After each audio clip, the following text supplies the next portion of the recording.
everybody. I'm your host, Bert Trometer, and we have Monique Alvarez here with us today. And I have learned that she is many things: an entrepreneur, a world traveler, speaker.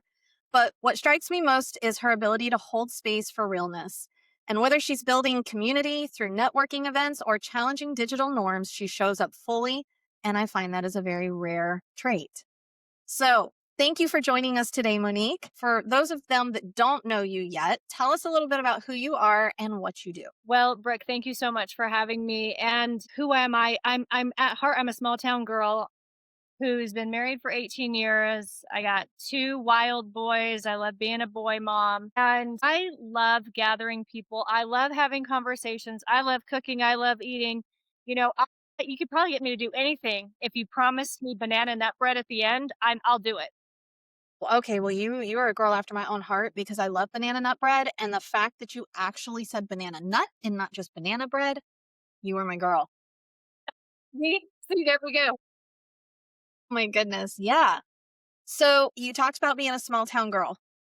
Tell us what that was, because you and I kind of share a little bit similarities there, both of us being from the same area for multiple generations. And yeah, so tell us a little bit about that. Yes. So both sides of my family have been in this area in Colorado for 5 generations. So, growing up, everybody knows you because it's a very small town. We've got like three little towns that are clustered together. And there's like 7,000 people, 1,000 people, 800 people. And then we're 8 hours from Denver, Phoenix, Salt Lake. So, I mean, this is not only a small community, it's an isolated community. So growing up, I could get away with nothing.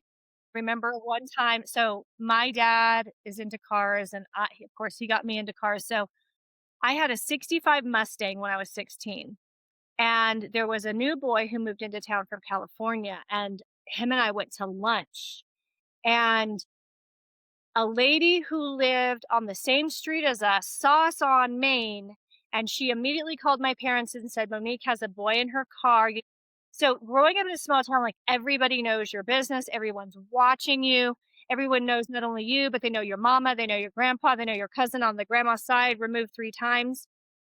So yeah, I learned number one, I couldn't get away with anything, and I wasn't that kid anyway. I was not rebellious. I've been much more rebellious as an adult. But yeah, I learned how to please people. I learned how to do the right thing at the right time. I Yeah. learned how to make other people happy. Yeah. Yeah.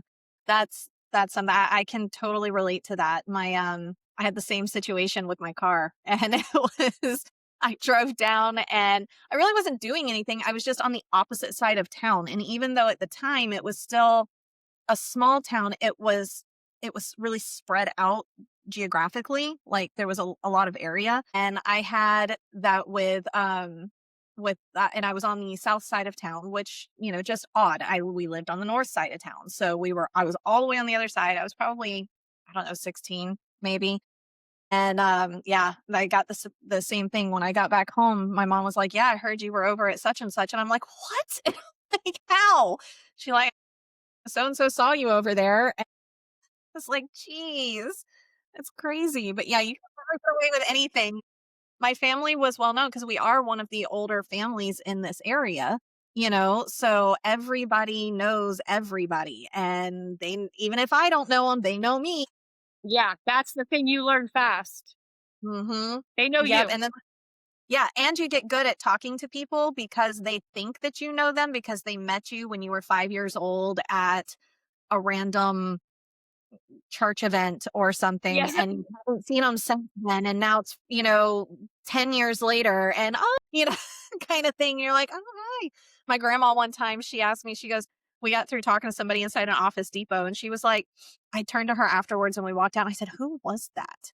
And she goes, "You didn't know who it was?" And I'm like, "I had no idea who it is." And she's like, "I'd never known by talking the way you were talking to him." Well, Yep. there You you go. just figure out how to find the common ground in the conversation and you keep it going. Yeah, exactly, exactly. So how do you think that has, like, being in a small town has, kind of shaped your worldview?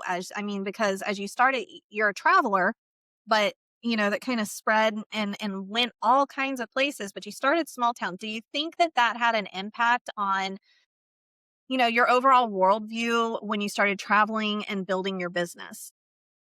Definitely. Being a small town girl, like for me, I couldn't start a business and everything just be numbers and cents and transactions, although that's a part of business. I mean, you have to make money, you have to figure out how to be profitable, you have to have that in your mind. But for me, what I probably did automatically was I did build these connections. I figured out how I could help them, why it mattered to them. And then I cared about the relationship. And then I automatically got to know who they knew because that's what you do in a small town.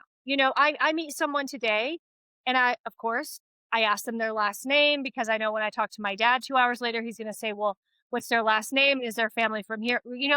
So that was a habit. So I wanted to get to know the person. I wanted to get to know who they knew, who they were related to. And that isn't, I didn't think about it at the time. But when I look back and I talk to other people, it's not necessarily a natural thing. But growing up in a small community, you see that modeled and you do it all the time. And I did this when I moved overseas. I moved overseas at 21. I was in Albania. There was, phones and email and all of that. It wasn't happening. Albania had just come out of a very rocky time. The dictator just died. And so it's me figuring it out in another country, learning a new language.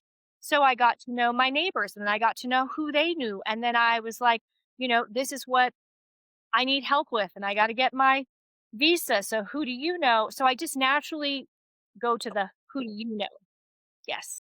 Yep, yep, created a natural sense of networking. Yeah, that totally makes sense. Did you feel, because well, you've built a bunch of, you've been in business a long time. We talked about that, and you've built multiple businesses over different seasons of your life and everything. One thing that I dealt with being in a smaller town was that, okay, my grandmother owned the oldest music business in Southwest Florida, and she taught music. It opened in 1957. And I was raised, she started me on the piano when I was 2 years old. And, I just kind of came right on up with it. And then instead of me getting a job at the local grocery store or something like that, she started giving me students and I started teaching just like she did. And one thing that I noticed was that, like, because I was teaching, because I could play the piano like she did, because I was doing a lot of those similar things, like everybody just assumed I was like a mini her. I was Yes. just like her mini me. And whatever her likes were, whatever her dislikes were, whatever her interests were, must also be mine. Whatever her desires and goals are, were mine. And that was such a hard, hard thing to navigate through for me. And considering I still live here, I didn't move, anywhere else. It took me until I was probably in my mid to late 20s before I really got out of that kind of feeling like I was in her shadow and caring what everybody thought, and breaking the illusion or that they had of me. Did you have similar situations as you were trying to come out of there and build your business and become who you are? Definitely to become who I am. Yeah, I would say there's what you're describing is you have layers when you are from a small community and also when your family has a very solid identity, has a track record of success. They are known for what they do. It's easy to just sort of follow suit. I remember being 16, 17, 18 years old and feeling this pressure. It wasn't necessarily like there was discussions about it, but it was this sense that I needed to marry this this into this family or the neighbor's son, and he was going to continue their ranching business and I was going to follow into my parent, both of my parents had businesses, and I was trying mentally to figure out how do I become my own person in all of this because I had a sense I was not going to do anything remotely like they had. And that's what going overseas was for me. I had 6,000 miles and no communication. Yeah. And then I went on to Nairobi, Kenya. I went some crazy places. I went to Myanmar. And looking back, that's what it was for me. The travel was about how do I figure out who I am and establish who I am so that I can come back in and I can maintain myself. And I will tell you, it's hard. I had been gone for so many years. I came back here in 2020. Let me tell you, I was 44 years old. Powerful. And it was like, man, that pressure was still there. Yeah. Still. The small towns have a way of, like, just, like, grabbing that and just, like, pulling you right back in. I mean, there's so many good things about being from a small area. It's not like they're all bad, but they're challenging. They're challenging. They're their own challenges. Yes. And you're absolutely right. And I was actually telling Derek this on our walk this morning. This time back has helped me solidify again, this is who I am. This is who I am. This is who I am. And I understand that this group of people wants me to be this way and these people want me to be that way, but I cannot do that. I'm actually unwilling to do that Mhm. because I have to then sacrifice part of who I am. And here's the hard part too with when you grow up this way is people, they lock you in at a certain age. It's like whoever I was at 10, that's who I am forever. Whoever I was at 16, and it becomes this feeling of there's no room for evolution. You cannot become anything different than how you were at this one moment in time. Yes, 100% can feel that way. I get it. Same thing. With you, what was it like? Did you have some culture shock as you were going through some of these other, or did you find that there were even some similarities lined in them? Because some of those areas, like you said, no power, no communications. I feel like that would have been still kind of a small town style, but yet totally different Yes. culture, you know? Yes. So when I took my husband to Albania, which was the first country that I lived in, so I had visited Myanmar before I spent like a summer there, but Albania was the first place I lived. I feel like Albania is the place that raised me, like helped me become myself. When I took my husband, he goes, I think you traveled a long way to find your hometown. And I was like, oh, wow. And only when he said that could I find the parallels. So yes, there were things that were very similar. Number one, the mountains. I went right for the mountains. The place I lived in Albania was full of mountains, lots of similarities. But yeah, this was when I experienced culture shock and homesickness. And this feeling of not being able to find something that was what I was used to. And I remember this one particular day, it was like I had this little conversation with myself. I was probably at about the 3-month mark. And I had spent 3 months trying to recreate what I knew as an American. Ah, okay. And it led to a lot of frustration. It's an impossibility, by the way. The US is very unique. In all the places I've lived, I have a lot of places that could be similar, but US is extremely unique. So I was frustrated. I wasn't really enjoying it that much. And I remember this point of decision. I said, from this day forward, I'm not going to try to recreate anything. I'm going to be completely here. I'm going to go with their system, their food, their nap time, their electricity, no electricity, water, no water. I'm just going to flow with it. Totally immerse yourself. Yes, and that's when I fell in love with that country. I mean, I have went back to Albania, oh my god, so many times. Took my husband, my kids lived there for years. That's when I fell in love. That's when I learned the language. That's when I learned how to cook like them. That's when and everything cracked open. It was like, "Oh, yes." That it's painful to leave what you know. It's painful to leave your culture, to let go of what you're used to. It's so uncomfortable as an adult to feel stupid and to feel clueless and to be lost all the time. Like your brain hurts, your heart aches. But that was the ticket. That was the only way it was gonna work. That's where growth happens. Yeah, absolutely.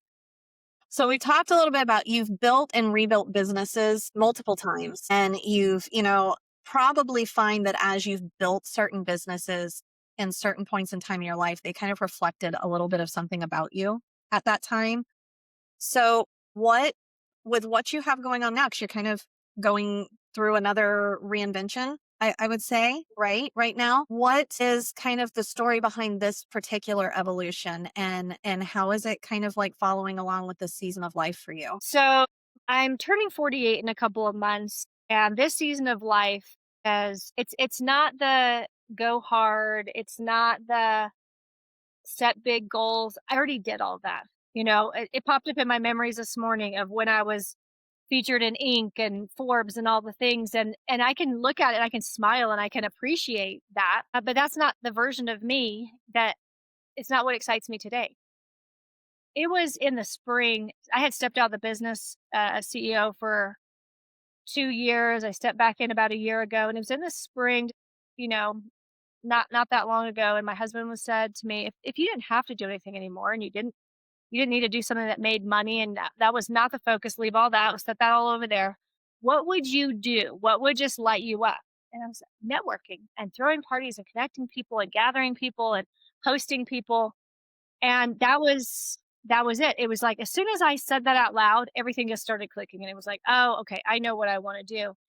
And I think it's that depth. It's that I've spent a couple of years really connecting to who I am now, who I want to be. And I think midlife is really about the death of an identity, rebuilding anew, looking and really asking yourself what matters now, what Mhm. feels important now.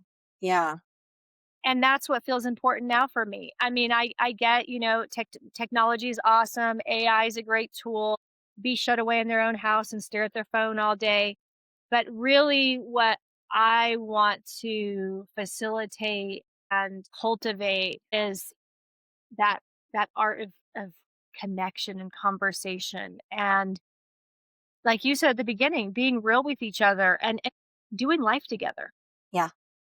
Yeah. Do you think, because like in the US, we're so on the go all the time and we're so like, get it done, get it done, get it done. And we talk with each other a lot, but I feel like a lot of times it's not really of anything of any substance and so business geared all the time. And to where it almost for a lot of people kind of like overtakes their personal life. Did traveling outside of the US kind of like you think deepen that desire for human connection? Especially like, do you think it affected, like you came back here in 2020, you've been gone for a really long time. Was there a point when you came back over that you're like, oh my gosh, I think I'm now having USA culture shock because Yes.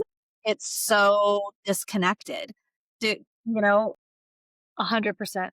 And let me tell you, reverse culture shock is worse and it's harder really? because there's this part of your brain that thinks you're going home or you're going to familiar, you're going back to home base. And what you realize is, and what you grieve is that you're no longer the same person and you don't fit within your own culture and your own society anymore. Mm, And actually, you can never really know your own culture until you step outside of it because whatever we're in is just all there is, you know? It's like however you're raised, you think everyone's raised like that. yeah, you don't know what you don't know. You don't know what you don't know. Yeah.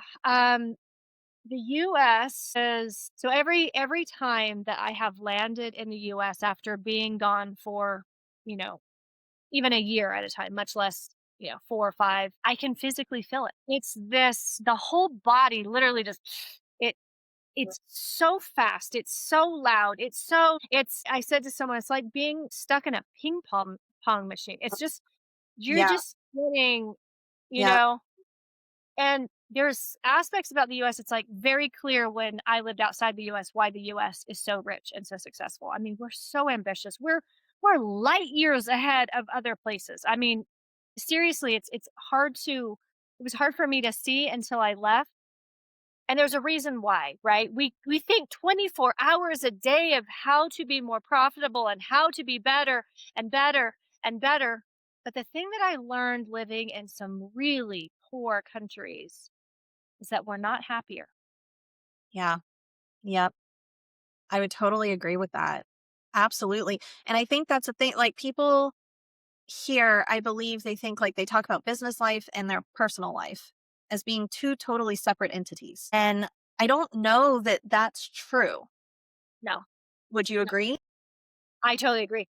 This conversation I find fascinating when, when people talk about this and I'm like, no. And this is and it becomes a problem at some point. We'll say that. It becomes a problem at some point and there could be reasons why, but there's not this like, this is my home life and this is who I am in my home and this is my business and this is who I am in my business. And I actually think corporate America is what really taught us this, you know?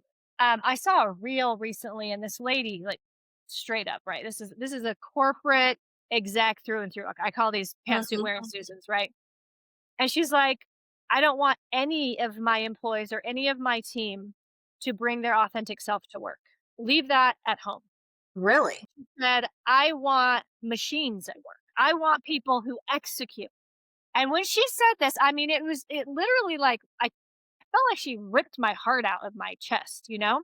Yeah. And she was telling the truth. That's the truth right there.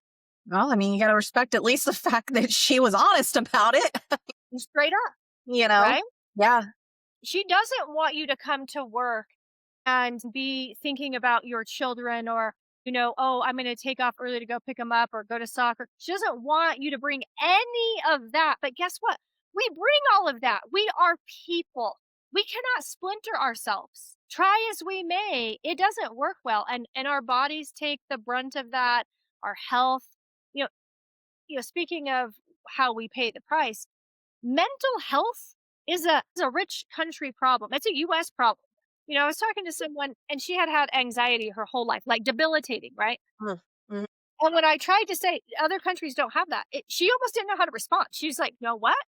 No, they don't have that. They don't have anxiety, and they don't even talk about stress. Like, this is like a nonstop conversation. It's just, yeah, Yeah, I've noticed I've seen some of the maps and stuff too, where they talk about the percentage of the populations that are diagnosed with, severe depressive, manic, issues or bipolar or anxiety and, the list of other, I mean, even so far as into other ones that we know to be more I don't know, more genetic, even, mm, such as like, ones like schizophrenia and some of these others, the percentage of people diagnosed with it, percentage of the population. So we're not talking about actual like, oh, there's 100,000 people over here. And then that's why we would, you'd only see 5 people diagnosed with it in this country versus one that has 400 million people and you've got 20 million people here, and those numbers are just random things I'm throwing out.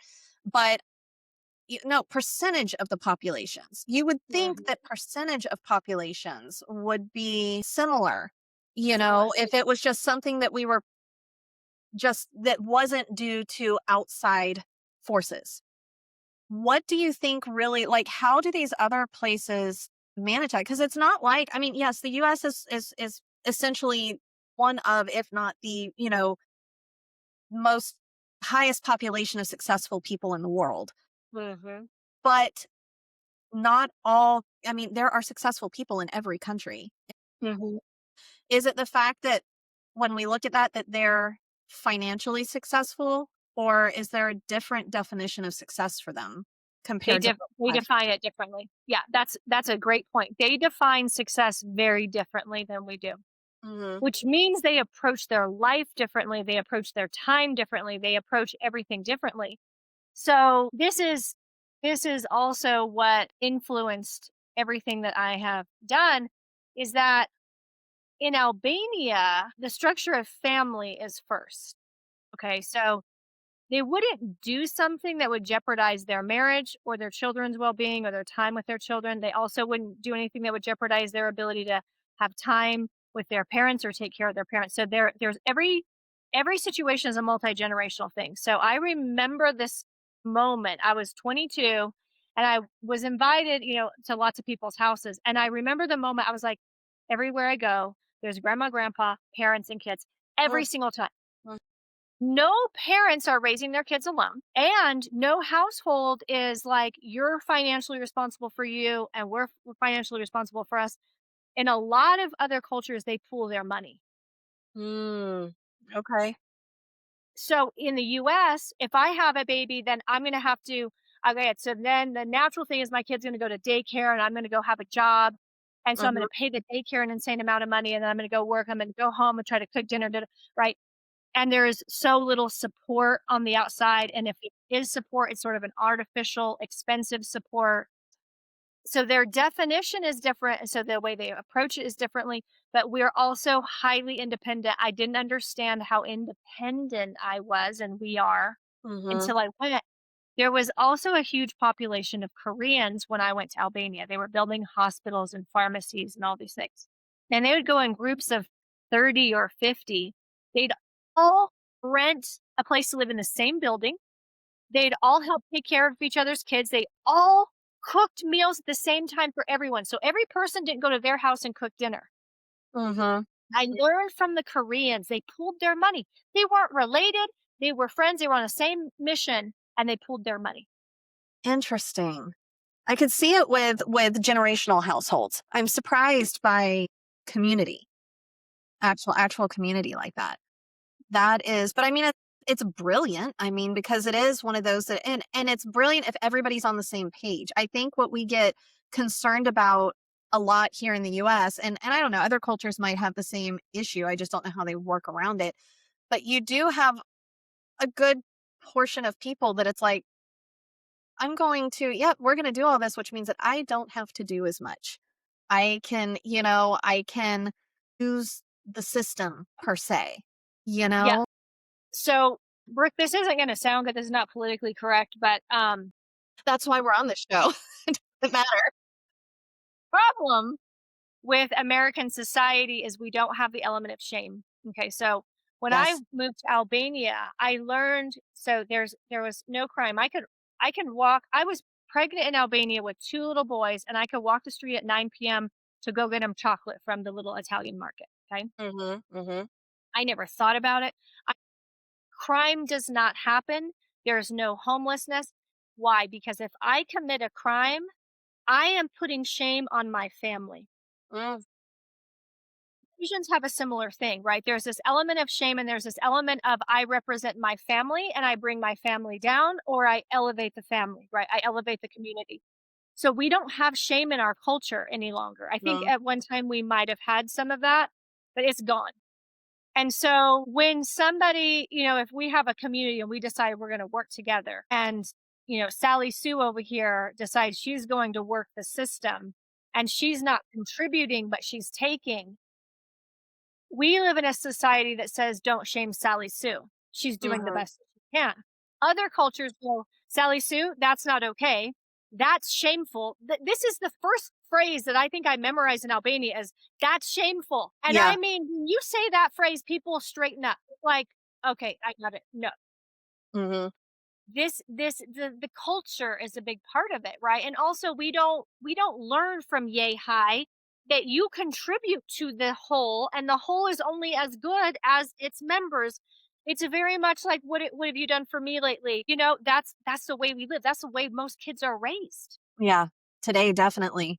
I'd have to wholeheartedly agree with that. And I've said that before, probably not as eloquently as you just put it, but yeah, I've said many times before, I'm like, the US is a big melting pot. And where we do have US culture, there is a culture to it. It's not as, how do I want to put, like, doesn't have as much doctrine to it as a lot Yes. of other cultures do. So it's our culture is just the different things almost available to us here, and how we use them and brands that have been built, and we have our different regional cultures that are, a little bit more doctrinated. Like, you're in the South, you're going to learn to say yes ma'am, no ma'am, yes sir, no sir, or you're going to get the back of your head slapped, kind of Right. thing, by a parent.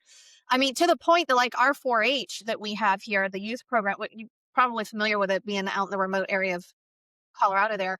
But, when my kids would go to the shows at the fair or any of the events and stuff that we had, I'm not even kidding you. When I'm talking about, there was almost an arena size, like, for like a livestock arena size banner that hung with the 4-H clovers on it that said, yes, ma'am, no, ma'am, yes, sir, no, sir.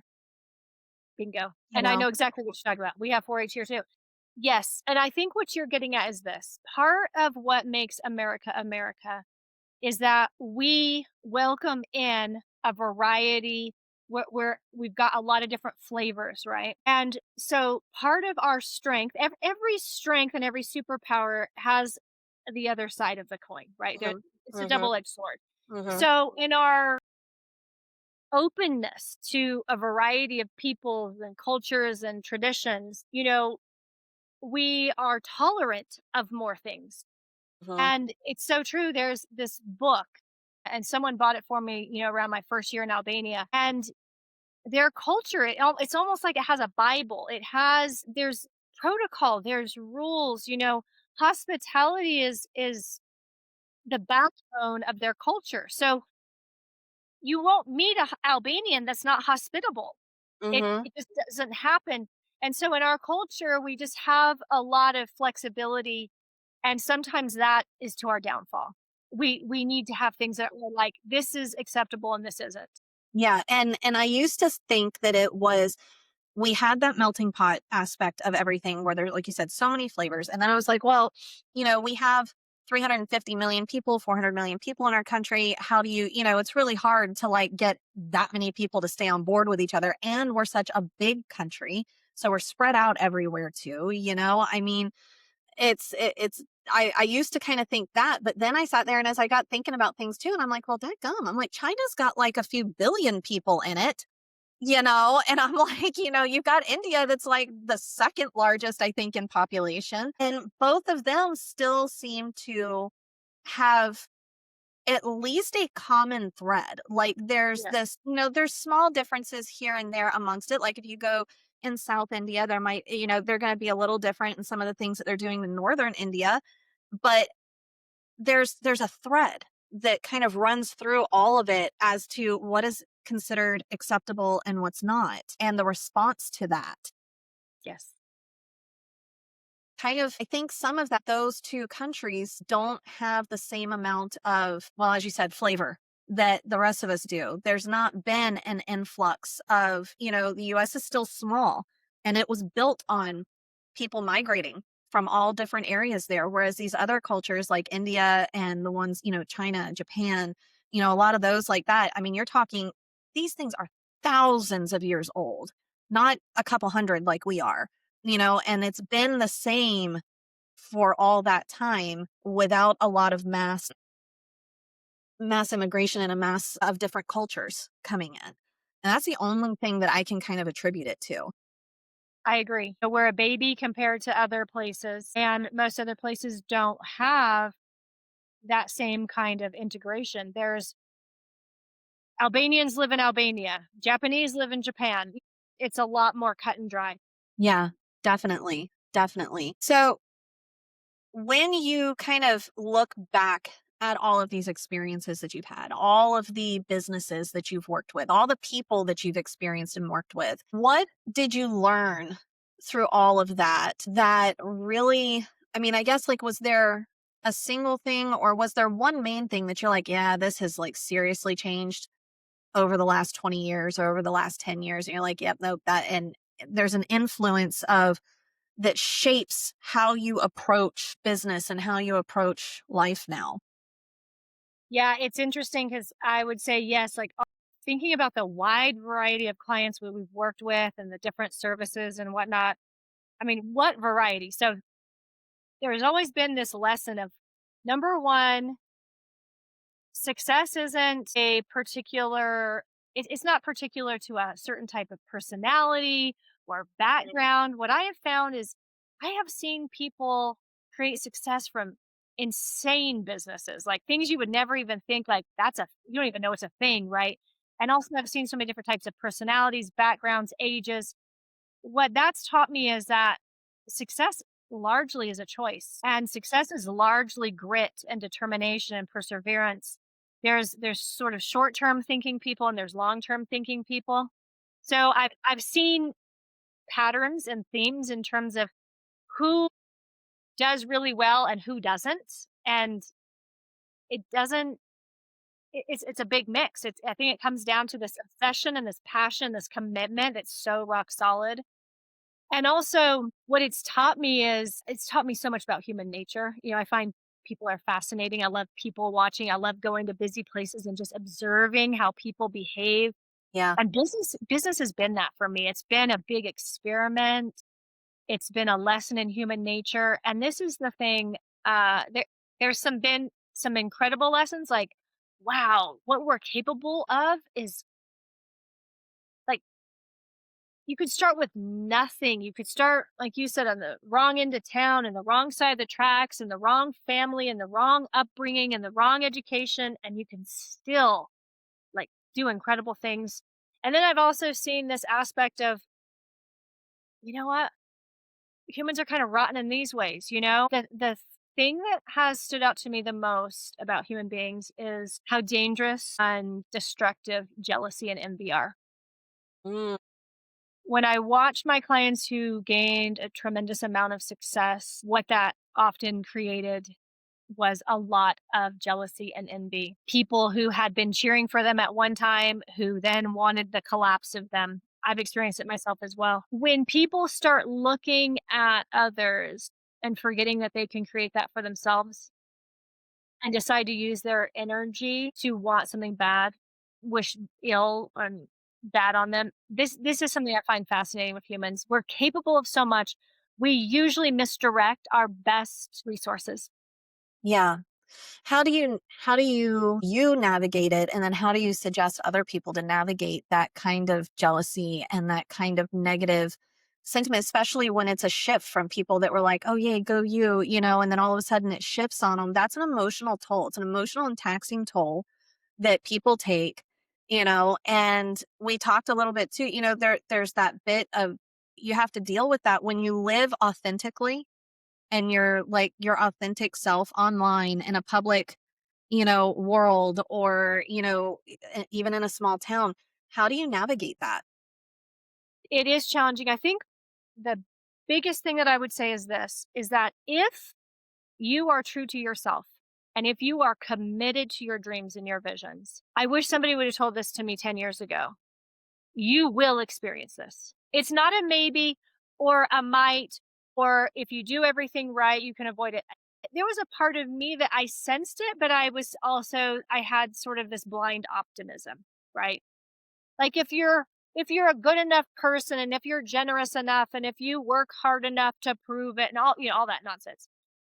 This is what you need to know is if you're going for your dreams wholeheartedly, you will experience this. And there's this invisible line, okay? And when we cross it, we don't know we've crossed it until somebody slaps it with us, slaps us with it. Yeah. We go from and in our country, we love rooting for the underdog. We Mhm. love those stories, right? So when we start off, we're the underdog. Most people are the underdog. They're the person people love to cheer on.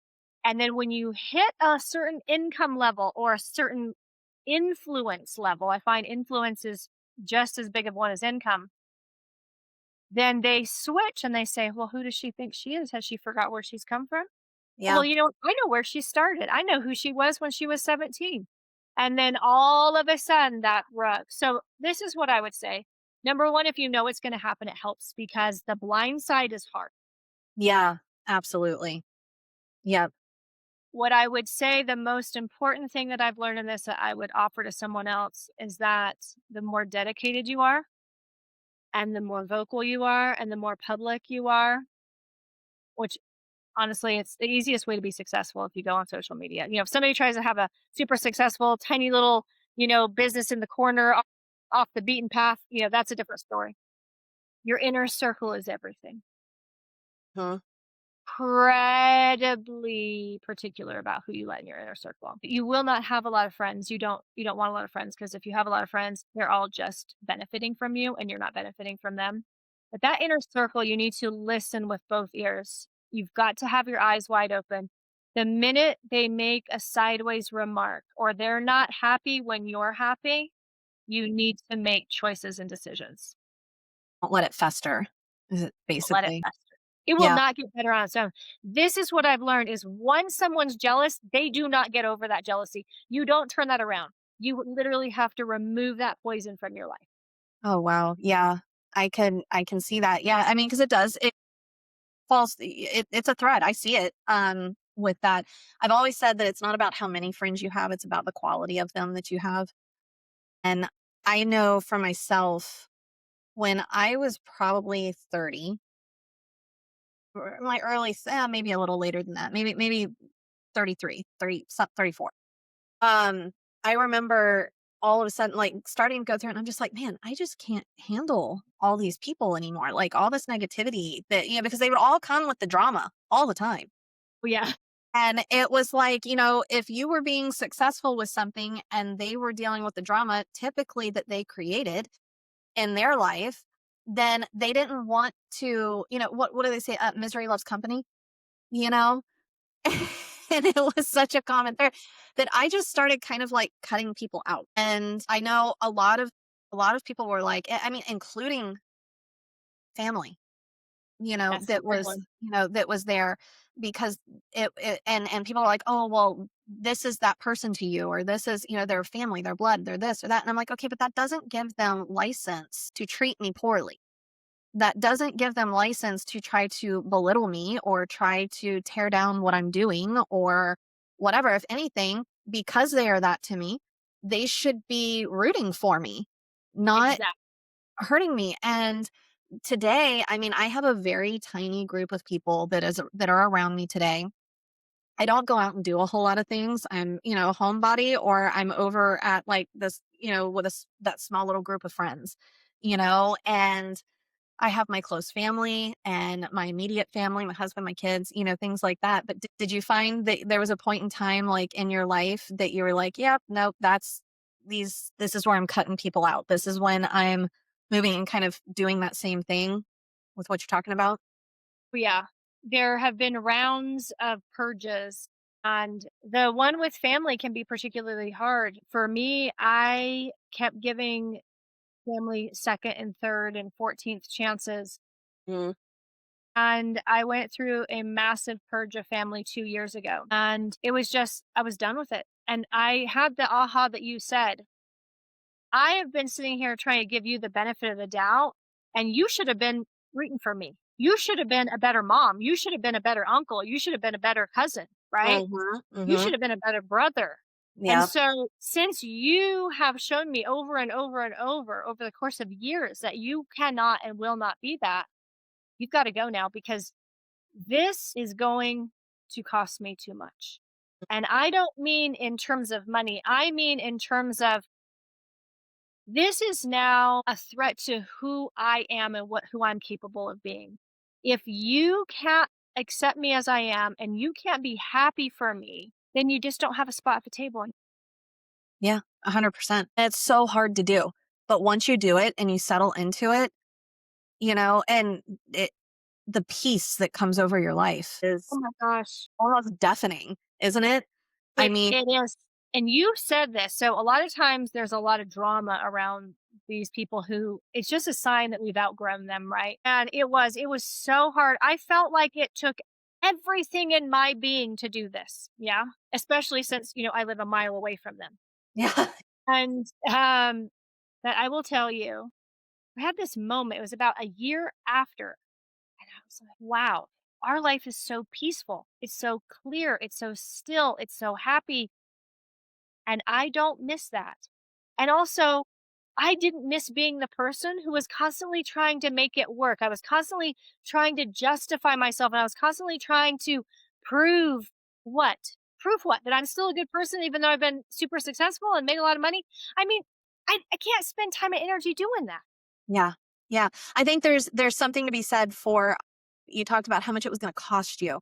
And I think a lot of times people do, they go back to that financial side of things. But I think more importantly than financial is how much it costs in your emotional and mental bank, you Big, know? big, big. And Mhm. I'll tell you, the problem with having people in your life that are constantly saying things to you that take you down is their voice can become your voice. And then you actually just think that that's truth. Mhm. Well, we navigate to the negative. For whatever reason, human psychology, we grab onto that We negative. do. You can have 10 people telling you how amazing you are and you've got this, you've this, that, and the other. And then you get that one little voice over here that just has that differing, no, who do you think you are? I know what you did when you were 16 and, out at the lake while we were, da da da da, that one little thing. And it's like, and that is what echoes, has a way of drowning out all of the other. It's a fact. And, it's fascinating because as a kid, our parents teach us. You don't want bad friends, and one bad apple spoils. And then as an adult, you realize that you have, number one, that is all very true. It's Mhm. the truest thing we're ever taught. Yep. But then you have to go navigate that with your own family, your own friends, your own people that you've known your whole life, people that Mhm. you just met online, clients. I mean, I've had to weed out clients like, you paid me money, but God, you're rotten. You got to go. Yeah. Yeah. That was the hardest thing for business with me was I got to where I could tell people like in my life, no, I'm not opening the doors and I'm not dealing with you. Or somebody comes up, they want to be a friend or they want to whatever, but there's just something about them. You're like, that's just not. It doesn't align with me and my morals or whatever. But in business, the hardest thing for me was learning to say no. And all I wanted to do, like if somebody, because I care about people, I want to help. And that's always a big thing for me. So when somebody would come in and they're like, oh, well, we can't afford this exactly what you're doing over here, but we really wanted this, that, and the other. And I would sit there and bend over backwards trying to make what I do to some kind of version that could potentially work for them. And then finding out that like later on I get involved in it and I'm like, "Oh my gosh." I'm like, this is so much more work than what I'm getting from it." And that was so, so hard for me to learn to say no because again, also being small town, what do you get taught? You're that people pleaser too. We got a PhD in people pleasing. Yes. Wish that was worth something. Oh my goodness. But yeah, and that was so hard for me was to be able to say no, but I had a friend of mine after the company that I used to work for kind of collapsed and it opened up this bit for me to be able to I didn't plan on starting this company, but once I did, I'm kind of like, okay, I ran operations, but I was not in the old company, but I wasn't the like decision maker, kind of thing. And I had a friend and he knew me. Somebody that I had worked with from the other company had been a client and he sat there and he told me, he says, the first thing you have to do is learn to say no. And he really had this talk with me and I was just like, you're right. I know. And I've tried to really take that and go with it. And it has made all the difference in the world when it comes to me being happy with the projects that I take on or the clients that I work with, because it's showing they're valuing the work as much as I'm valuing them as a customer, or a client. And yeah, That's it. yeah.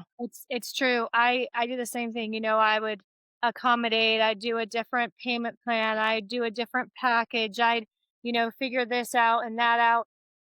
And most of the time when I did that, they ended up being the most difficult client. Or I'd see on social media 2 weeks later that they were in Italy for a month. And I'd be like, "Oh, okay." And the thing that we have to have friends that, help us, "Hey, listen, my husband and a couple of friends would be like, Monique, these people know that you're nice, that you're generous, that you you see the possibility, you see the potential. You know that if they did work with you, yes, this could get better. This would change for them." They're also aware of that. And Mhm. so the people who would take advantage of us, they're aware of who we are. Yeah. Yeah, absolutely. When you've been, you know, through the gauntlet of business, I think life too, and it kind of goes on what we've talked about of things that we've removed and things that we've changed, but it was with the idea of things that just weren't working for us. What is something that maybe was actually working, but it just didn't really align with your growth that you had to make the decision to let go of because it works, but it's not really me anymore? Yep. This is a big one. And I'll tell you, the hardest things to let go of are things that you made a lot of money with or that you put a lot of time and energy in developing. But when the season is over, you know it. Just like, we're in fall in Colorado. This painting is perfect. I look out and every single tree is gold. I don't want it summer to be over, but let me tell you, the season has changed. It's just over. And so this the current one or the most recent one for me was for 6 years, I worked with solo authors. Solo authors, it can be rewarding, but God bless it, it's so much work. Somebody comes to me, they want to write a book, they don't have a book. Number one, helping them write the book, that sort of high touch point. And then as they're writing the book, or because this is not just like an intellectual, academic book. This is the book of their life. Then they're reliving it, and then they're going through all these emotional things. Yeah. And then, the strategy and, I want to help people, but I also need to make money and all this stuff. And I just came to this conclusion. It was probably earlier this year, maybe spring. I told Derek, you couldn't pay me enough money to do that again. Yeah. It's not aligned for the season. This is not a season where I'm willing to put anyone on my back and carry them up a mountain. I'm not willing to be anyone's mama. I'm not willing to do any of that. This is more of a season of, if you've had what it takes to write a book, you can get one of my courses on how to become a best-selling author, or you can get one of my courses on how to turn it into a course and make passive income. Like, you have a variety of things. But the days of me like walking with someone arm in arm through that, those days are over. Mm, mhm. And I would just say that across the board. That's one offer I'm thinking of, but I'm not going to be consulting anymore. There's certain things I'm going to be doing anymore because it's just that season is over. And those 2 were my 2 biggest money makers. But I actually, a friend asked me recently, "So why are you not gonna do that anymore?" I said, "'Cause I don't want to." That's the long and short of it. I don't want Yeah. to. That's perfect answer though. So how like for somebody that's kind of like going through this thing, trying to figure out like something just doesn't quite feel right, but it is working, it's bringing in their money, it's, whatever. How do you suggest that they kind of realize for themselves that like this is time this to call it? So there's a few telltale signs. If we pay attention to how we feel when we see that slot on our calendar, like we're gonna help Sally Sue with their book, and it's just like, ugh. Or you get off the call and you have to recover from the appointment. Mm. Mhm. You have to recover. Or when your mind is kind of wandering sometimes, when you're in the shower or doing dishes or driving to the grocery store and you're imagining not a time when you don't do that. These are Mhm. signs. Yeah. Mhm. And this is what I walked myself through, because there's this part of me that would be like, well, this makes a lot of money. And then how you replace this income and da da da. And I Mhm. remember there was this thought process that went through my mind of, Monique, if doing this and you don't even want to do this, and this is hard and this is heavy, and it's not aligned, if it's bringing you money, how much more money could you make if you were fully aligned and in all this joy and lightness and excitement? Yeah. Yeah. Absolutely. It's interesting because so prior to doing the work that I do with podcasting now, my background was heavy in education and operations. Those were kind of like the two things that I did. And I was brought in and asked to come work at this teen human trafficking safe house. And I worked there for almost 3 years.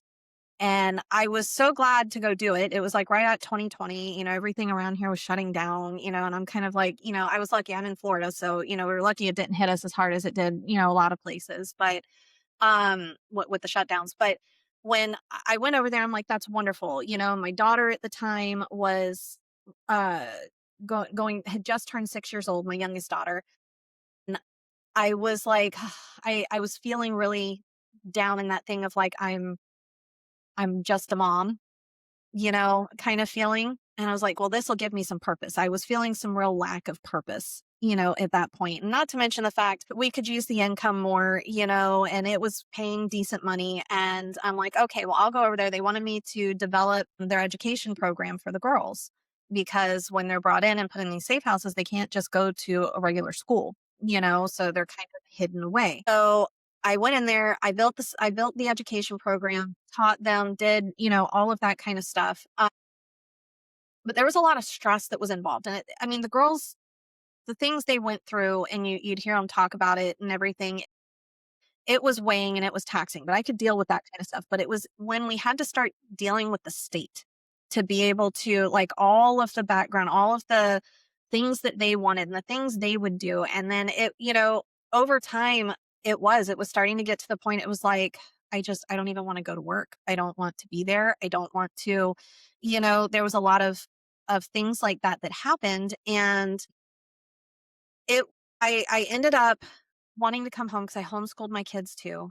And I'm like, I need to be home more anyway because that was starting to come on too. My daughter was getting older where I needed more time with her at home for school. And I just kind of got to the point where it was like, I can't do this anymore.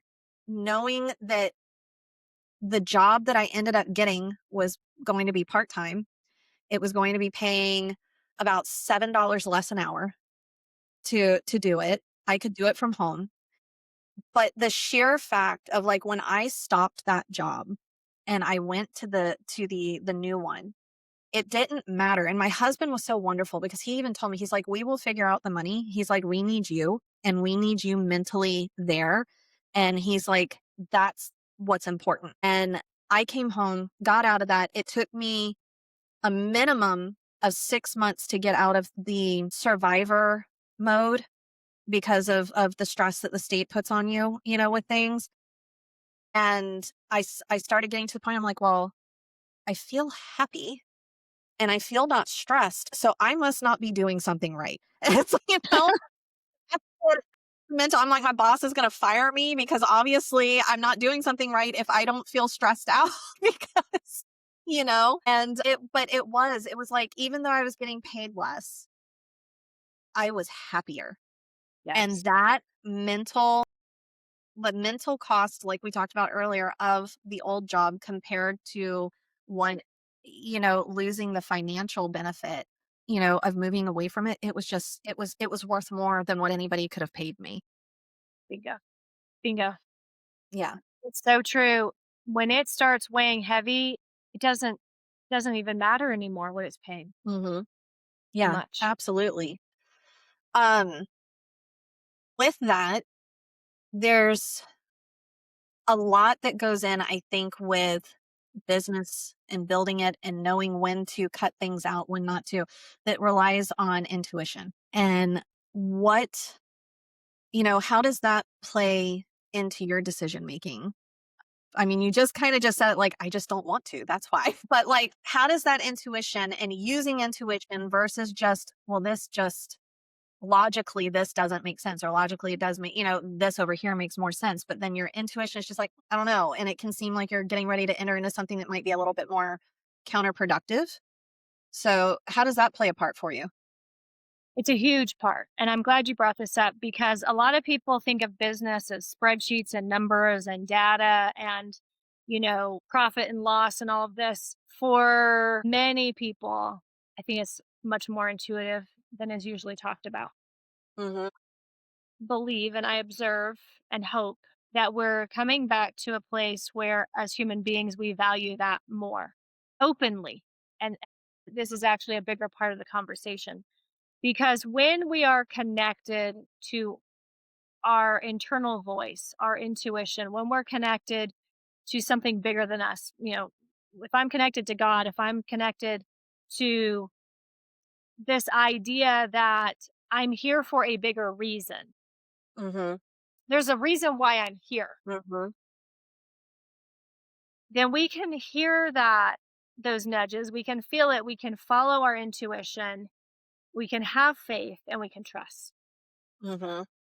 And when we're operating purely off of, numbers and logic and all of this, what often happens is we're making good decisions on paper, but we're not happy with ourselves. We feel disconnected. And life outside of our intuition, life outside of divine guidance, life outside of being connected to something beyond ourselves, it's not really how we're designed to live. Hmm. Yeah. So this is huge for me. My husband loves baseball and it's the playoffs and all of this, and he was this whole pitching strategy in baseball, right? So you leave a pitcher in when they're hot, or you leave them in for a certain number of pitches, but then you got to rest them. And so pitching is like a huge strategy, right, in these games. And the other night, where I'm a Dodgers fan by marriage, I love so it. the Dodgers are playing, and the pitcher is hot. He's he's just so dialed in. You can see it and you can feel it. Okay, it wasn't the feeling like, "Oh, I hope he stays hot." It was just like you could feel this guy was so like he was born to pitch. This guy is Yeah. born to do this, right? Yeah. And I kept asking Derek, I don't want them to take them out. I take him out. Do you think they're going to take him out? And he said, listen, they used in baseball, they used to follow numbers. He has Mhm. had 75 pitches. You got to pull him out.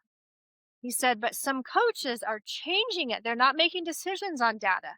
They're making decisions on intuition. Love that. And And I that's said, a "Really? It's huge, multi-billion dollar corporation types thing that's doing that then. right?" Yeah. And I said, wow, that makes me so happy. Now, the reason why this coach in particular is going off of intuition, because he made a huge mistake in a game. His gut was telling him to leave that pitcher in. The stats were telling him to take him out. He took him out. The next guy came in, felt the pressure, was cold, and they actually lost their lead and lost the game. Okay. Mm. Mhm. So if the coach of the LA Dodgers can follow his intuition when it comes to his pitcher, which by the way, he left him in for 9 innings, he let him pitch the entire game. That's unheard of. Yeah, that doesn't happen. Doesn't happen. He followed his intuition. If that guy can follow his intuition, for me, we have to know that this is the most important thing. We have this, the best guidance system of all time inside of us. And it's about listening to it and trusting it and following it over and over again. I think that we end up getting better at listening to our intuition and feeling, well, I guess hearing our intuition maybe is the better term for it. When you start making a lot of these steps like we've talked about earlier, about, aligning with yourself, pushing the noise out and figuring out really who you are, and then you start feeling that sense of intuition is truly your gut and not the voices of other people, and you saying, oh my gosh, okay, well, I probably should do this because if I do this over here and it goes wrong, then this person's going to be mad. And, you're making decisions then not based with all of that noise, you know? Absolutely. It's a Yeah. lot easier when you have your environment right, you've got your people right, Mhm. you're lined up. And, the only reason we don't follow our own intuition, the only reason we don't let go of things that feel heavy and out of alignment for us is because we're afraid. We're afraid of something. We're afraid of lack. We're afraid of not being taken care of. We're afraid it won't work out. And when we come back home, we realize it's always worked out for us. Mhm. Everything has always worked out for us. Have you noticed that? Yeah. Everything has always come together. We've always been provided for. We're always at the right place at the right time. We always somehow get what's meant for us. And it's like, oh yeah, what? Why am I trying to figure this all out and be the general manager of all things? Yeah. Well, and there's a thing with that too of like, okay, you've got to be flexible too. Like, you can't just go and make a decision and then beat that decision to death when it's not working out right, and think that, oh, well, and I think that's another reason why people don't follow their intuition because they're afraid it's going to be wrong. They're afraid they're going to make the wrong decision. And so many people, because I really think that we have been trained a lot, especially over the last decade, that when you make a decision, you're locked into it. If you make Yeah, a statement about a belief, you're locked into it. If you did this thing 25 years ago, it's going to come back to you and you're going to be accused of, well, you did it then. So that means you're locked into it. That's it. This is how you believe. This is how you behave. You cannot grow, and you're not allowed, I think that that's a reason too that people kind of avoid that intuition because they're afraid that it's going to be the wrong decision, you know. That's my thought on it. absolutely. We forget we can make a new decision. We forget we can make a U-turn. Here's the thing. There's no one right answer. There's no one right way. Okay? So there's multiple ways this can work out. Which Mhm. way do you want to try out? And Yeah. that's the thing too. I think when life gets too heavy and too serious and everything feels like so much is weighing on this one decision or this one thing, that's not how it works. There's multiple ways to get where we want to go. Which one do we want to explore today? Could we make it an experiment? Could we do it, blow up the science lab, wipe all the stuff off the wall and go, okay, well, not that one. That one didn't pan out. Let me try another one. but this is resilience, right? This is going, I can make a wrong decision. I can fail. I can blow it up and I can get back up and I can recover. I can handle it. I can handle it. Having the right mental attitude is a big deal, and how you're going to view things, because I think, so I live down here where we have Edison's winter home is down here, and one of the things that is a big quote that you hear from over there is that Edison, and trying to successfully create this light bulb, and he failed so much before it became what we know today. And he said, he's like, I didn't fail. He says, I learned 10,000 ways not to make a light bulb. Bingo. You know? That's how it is. I live at high elevation, and I was Hmm. talking about banana nut bread. So when we arrived here, I would bake something over and over and over again, right? I would change the recipe slightly, I'd change the temperature, I'd change the bake time until I'd nail it. So, the other day a friend of mine said, "How did you learn to bake so good at this high elevation?" And I said, "Well, I just did it. Like most of the things that are like spot on that everyone loves, I tried it 50 times to get it spot on." Right. Yeah. Yeah. And not being upset that it didn't turn out. So it's just, I'll just, Exactly. We live in this, I can appreciate the greatest generation of boomers because they had less of this than, Gen X and definitely millennials and all the ones that come after.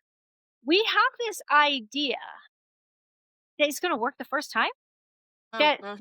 there's no challenge and there's no trial and error and there's no failure and there's no messy parts. I mean, is that what we were really like? Are we really thinking that's how this works? It's Yeah. not how it works. No, absolutely not. I mean, you didn't learn to ride a bike the first go round. I There you mean, go. how many hit knees did you get? Right. A bunch of them, So yeah. Well, what you're starting this new business venture that you have going on.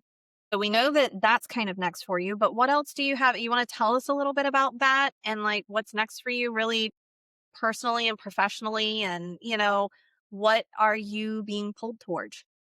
Yeah, absolutely. There's the this group, I got the name out in the field. I was sitting out in the field and I heard network like the rich, and being able to create these networking events that feel fun, that feel light, because serious business can feel serious, enough as it is. And taking people out of this traditional way of doing it and going, if you just acted like the human being you are, what would you say instead of that? You know what I mean? Because the real riches and the real wealth is me being able to be myself. Mhm. Me being able to be myself, and I don't have to be professional, I don't have to be buttoned up, I don't have to be a certain way, I don't have to talk in a certain way. So, we've created about 5 different programs under the Network Like the Rich, and then we have these networking events. So building that out, building out all the funnels, all of that's almost done. Turning on an ad campaign. We've always done everything organically, but I'm not going to be operating in the same way. So it's going to go to ads. And the only thing that I'll show up for is to host the networking events. Wonderful. So that's exciting with that, and just taking people sort of out of the rigid way of how they thought they've had to do this. Making it fun and creative again. That's the whole point of it. And what I say too, the bottom line of networking like the rich is leaving people better than we found them. What it means to network like the rich is that you're better and I'm better because we met each other and we had a conversation. In addition to that, we actually have the house for sale right now. So we're going to be moving to Florida, Yep. and we're going to be, I told you, living the beach bum lifestyle. My boys have been at like a wild school in the canyon. They're outside almost all day. When we go to Florida, I'm going to go back to homeschooling them. That's how we started off. There's going to be a shift. There's going to be this, new place, new season, new lifestyle, new business model. But what's going to remain the same is, I started off networking. It's how I got our first 100 clients, going to BNI every Thursday for breakfast. So bringing people together and giving people permission to be themselves and have. I love that. Where do you see business going in the world right now? And how do you hope to kind of continue to lead in that in whatever shift you see happening? Yeah, I actually kind of see two. I see a separation of pulling apart. I think there's going to be two realms where people can operate. There's one where separation and isolation and technology reign, and AI is the god, and AI is the solution, and it's the personality, and it's all things holy. And then there's this other world where we revert back to, growing our own food, educating our children, saying hi to the neighbor, remembering people skills and manners and cooking and eating around the table with our families. I see two different places people can land. Where I want to be, and what I'm creating is, I want to be over here with the people. What I believe is that human beings, we're hardwired for community, for connection, to interact and to grow from each other. Mhm. And that's where I'll be. I love that. I think that we've been losing that in this digital world that we're in so much anymore.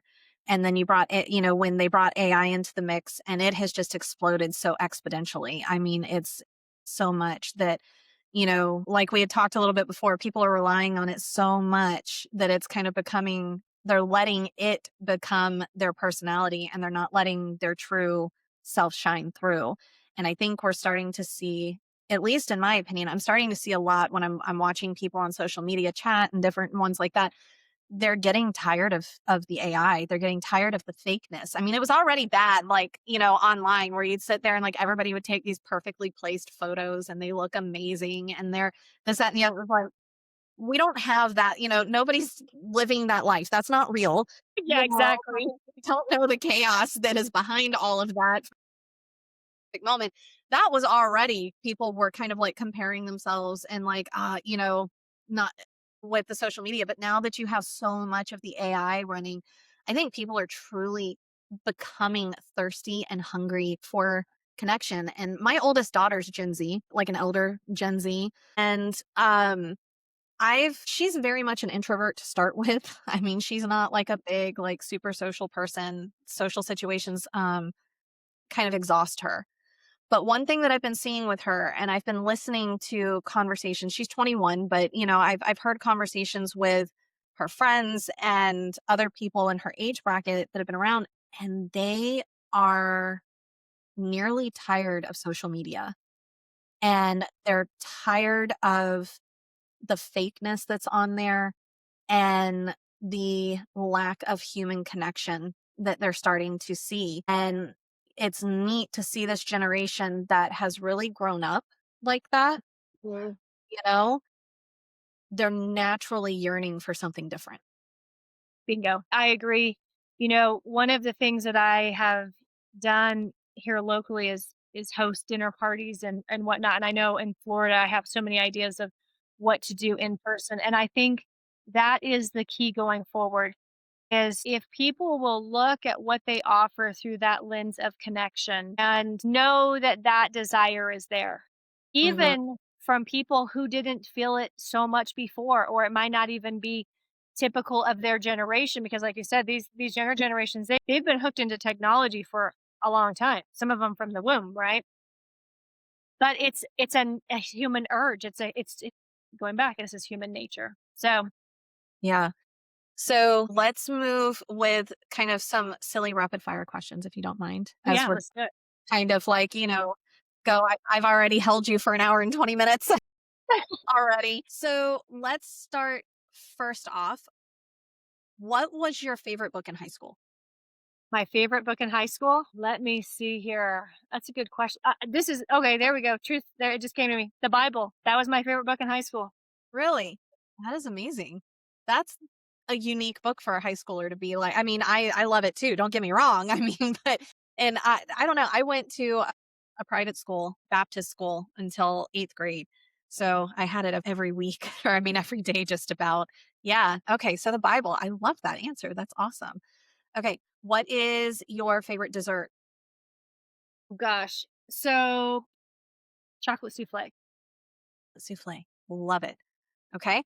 And favorite non-American dish that you experienced out in your travels?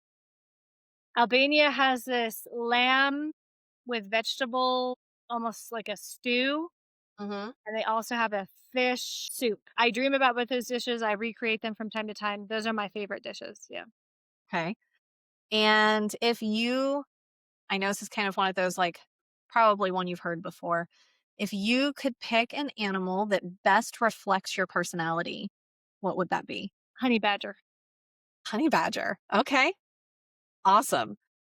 All right. So then my last question is going to be this. Now it's a little bit more of the serious think about it one. So if you fast forward to the end of your life, okay, and everyone you have ever met forgets everything that you have ever said or done, but they have the ability to remember one message that you leave behind. What do you want that to be? Be who you are. Yeah. I love that. It goes into all that authenticity that we were talking about earlier. I love that. Awesome. Well, I want to thank you so much for being on today. I just love talking to you. I've loved it too. Thank you. Yeah, absolutely. All right. So where can people find information on Network Like the Rich and how can they start networking with your people there? Perfect. So they can go to networkliketherich.com and you can jump in, join our networking group. You can follow all the things from there. Okay, awesome. Well, thank you again so much for being here. And, I hope I get lucky enough to talk to you again and have you on again at some point. I would love that. Thank you so much, Brooke. All right, thanks.